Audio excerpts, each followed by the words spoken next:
Professor Chiapponi,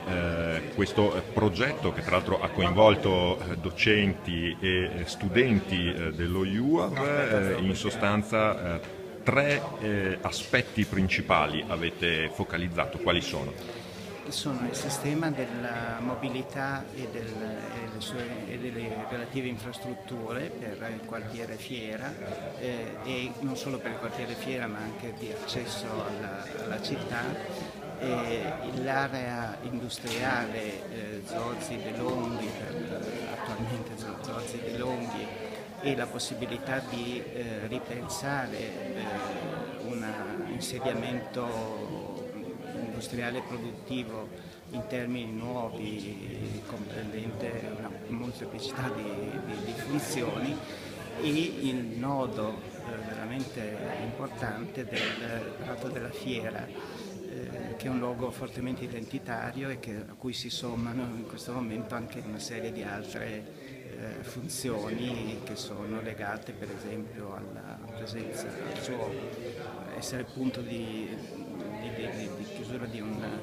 percorso lungo il Sile, al fatto di essere di fronte alla cittadella ospedaliera, quindi la necessità di essere ripensato tenendo conto di tutte queste sue caratteristiche, di queste sue funzioni. E una delle proposte che indubbiamente farà più discutere è anche quella di collocare altrove le fiere, le millenarie fiere di San Luca, insomma, che si svolgono proprio nel Prato della Fiera. Allora, questa proposta,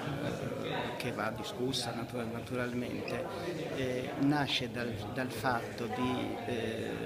riallacciarsi a una storia anche del Prato della Fiera, in cui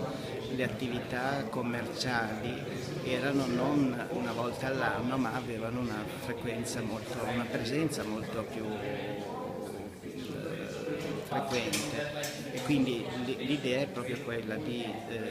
immaginare non un'unica struttura fieristica una volta all'anno, ma una serie di attività che vanno da quelle commerciali ma anche culturali. Per esempio, un'ipotesi da verificare era quella anche di un teatro all'aperto in quella zona. E comunque tutti gli interventi devono mantenere quel carattere fortemente identitario che è sentito dalla popolazione. Invece, professore, tornando alla mobilità, l'idea sarebbe quella di diversificare i due assi viari principali che oggi sono di fatto un doppione l'uno dell'altro. Sì, questo perché il fatto di essere indifferenziati crea una gestione anche del traffico piuttosto complicata, che poi si esprime nelle difficoltà nel punto di incontro di questi due assi, Viale 4 Novembre e Via Postumia. Quindi l'idea era di trovare una soluzione per quel punto di confluenza,